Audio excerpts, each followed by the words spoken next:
Architect officer. আজকে এসেছি নববৃন্দাবন হরিবাসন মন্দিরে। তো এখানে নববৃন্দাবন হরিবাসন মন্দিরে রাধা গোবিন্দ মন্দিরের কাজ চলমান রয়েছে। তো এখানে একটি দান সংযোজন চলছে। তো যারা আপনারা এখানে মন্দিরের উদ্দেশ্যে দান করতে চান, তো তারা এখানে এসে দান করতে পারে। তো এখানে আমাদের মাঝে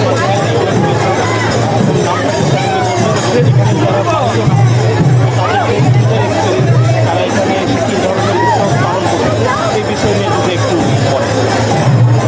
আমার নাম ভবেশচন্দ্র ঘোষ, মধ্য তেলপাড়া আমার বাসা। আমি এবারে চাকরি শেষে 5 বছর যাবত হরিবাসরির সঙ্গে নামগত জড়িত।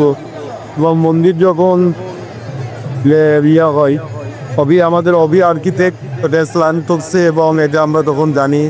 এবং এটা যখন শুরু হয় কাজকাম, তখন বিভিন্ন পর্যায়ে লোকজনের কাছে মিটিং করা, যোগাযোগ করা এবং এই যে নামযজ্ঞ অনুষ্ঠানে যে সকল শ্রোতা আসতেছে, ভক্তবৃন্দ আসতে, তারা সবাই এখানে আসলে আমাদের যে এই যে মন্দির উন্নয়নের যে ব্যানার এদের দেখার পরে তারা স্বেচ্ছায় অনেকে যে যার সামরিক চাঁদা প্রদান করতেছে।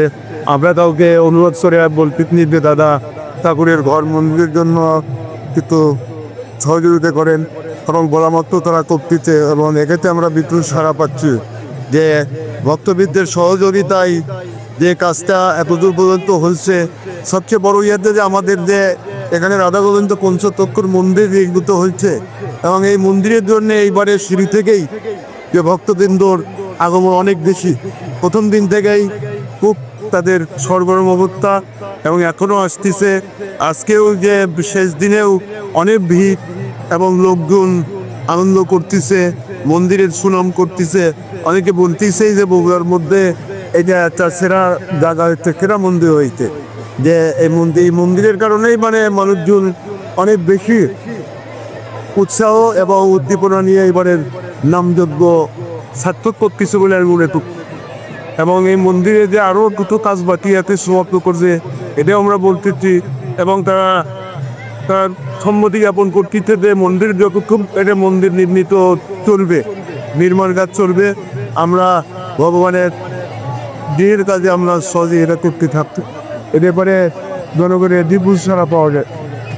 নরবরী মন্দিরের বহুমান, মন্দিরের যে কলা কৌশলী যেটা মন্দিরের নির্দেশা খুব ভালো হইতে প্ল্যানটা এটা খুব ভালো। এটা বগুড়া বা আশেপাশে আমাদের এরকম মন্দির না, এবং যার কারণে ভক্তবৃন্দ খুব খুশি যে আমাদের যে খেলোপাড়া নামযজ্ঞ এমনিতেই একটা সর্ববৃহৎ উৎসব।